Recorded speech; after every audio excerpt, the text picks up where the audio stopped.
Folks, welcome to this week's Ag Report. This week we're standing in one of Ellis County's cotton fields with local producer Scott Bourne. Cotton was king in Ellis County. That's what built the county back at the turn of the previous century, or in the 19-teens through the 1920s. Ellis County was the #1 cotton producer in the world, not just the United States.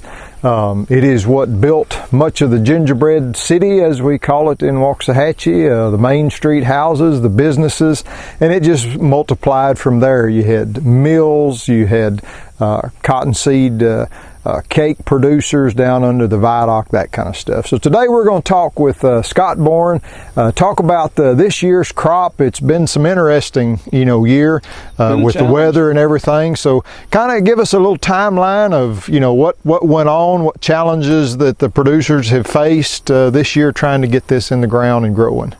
Well, we really just had just almost some record, wet weather this spring, and caused all of this to be planted late, so it's in full bloom right now, which should have probably happened a month ago, right? Because we planted this particular field around May 17th, but a lot of the cotton got planted probably a week to 10 days after that, right up against the planting deadline of May 31st. So we've had some favorable weather on it really since then, because it hadn't gotten we hadn't had any of those 105-degree days. Right. And it's been a little short on water, but there's a lot of water down in the ground, so it's progressed pretty well, and it's loaded up pretty good. Mm-hmm. And so we're hopeful that it's gonna make some cotton. Now, by some pitfalls, it looks good now, but cotton is a long season crop. What are some pitfalls to being 30, 45 days late? Well, that's going to put your harvest, instead of, being kind of an end of August and September activity, into more of an end of September and October, mm-hmm. And so October's our second wettest month of the year, right? And so it could be a challenge to get it out again. Right. We had those kind of problems last year, right? We're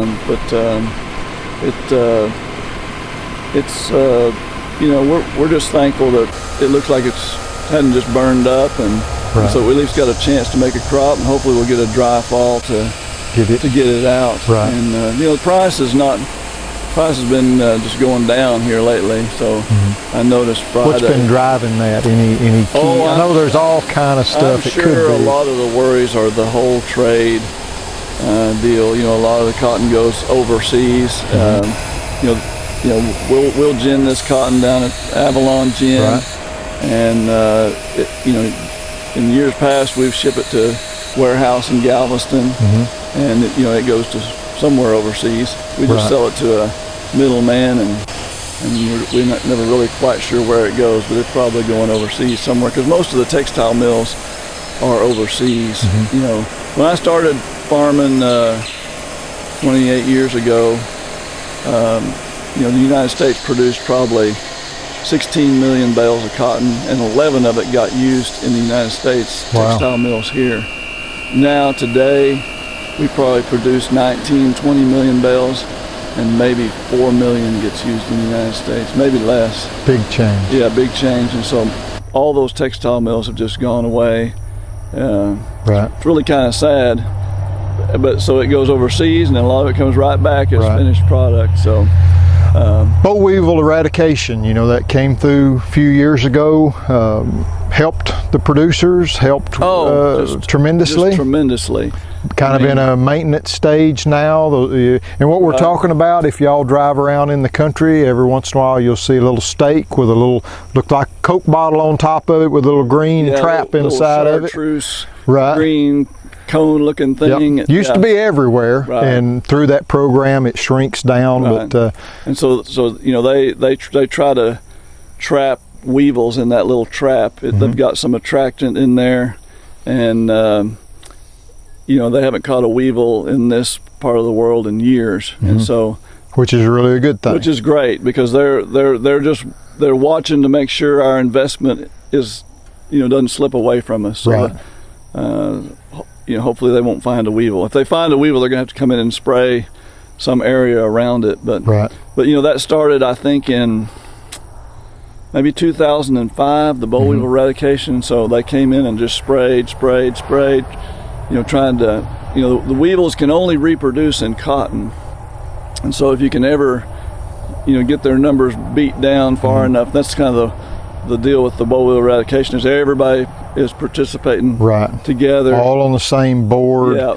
You had a group kind of managing it, and it was like, okay, here's what really needs out to of be the done. Farmers' hands. They're paying for a big chunk of it. And because the important thing was, like we're standing here, this could have been somebody else's cotton next to you, and your cotton here, you might spray, they wouldn't spray, they just move over here, and then they would come back over to you in a couple of weeks. They'll go spend the winter in the brush and the trees, and then next spring they're going to come back out into the cotton to reproduce. And so we sprayed a lot for them. I mean, what we would generally do was, that you'd start out with your overwintering spray, so those weevils would migrate out of the brush into the cotton every year, and we would try to go out there and spray the field once, twice before the little bud. People call it a square, but it's the bud that eventually becomes the flower. Before it's big enough for a weevil to lay an egg in there, and try to kill as many of the ones that overwinter as possible. You never get them all, or some come out late, and so a lot of times you would get into a battle with the weevils where you had to spray every 5 days for break that cycle. Yeah, to break that cycle of the eggs hatching and new weevils, and you could just spend a tremendous amount of money, remove all the beneficials from your field because you're spraying all these harsh insecticides, which then allowed other pests to flare up. And so, the boll weevil eradication, and then even if you kept them under some level that was not worth spraying, they were always out there just damaging your crop on some low level. And so people didn't even realize until we got rid of them how much yield we gained just from them not being out there chipping away at it all season long. And so it's been a great thing for the farmers, economically. It's been a great thing for the environment, because now nobody's spraying for weevils around here, and then it's really helped us probably reduce, spraying for some other pests that we would flare up by spraying for the weevils. And so it's been a great program, and we've paid back a lot of the money, and so our cost to run the program now, we're just kind of down to a maintenance level, so they've lowered the cost every year to the farmers, and so it's been a great deal, which allowed us to produce more cotton, less expense, and so that's just a great story. Good deal. There. And we were talking about the cotton price a minute ago. I saw Friday that the October price had slipped below 60 cents. Oh my! So it's probably 12 to 15 cents or more, less than this time last year. So, hopefully they'll get some things worked out on our trade issues and get it on the upswing. Yeah, at least get some confidence back in the market where we can get a better price for it. Good deal. Well, Scott, we appreciate you taking time to talk with us today, and we hope that you have a good October, dry October for you and all the cotton producers in the county.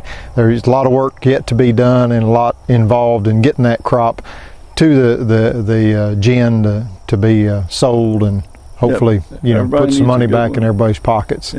So always love talking about cotton. Yeah, well, good deal. Well, we hope y'all have enjoyed this glimpse into the cotton industry in Ellis County. Y'all take care now.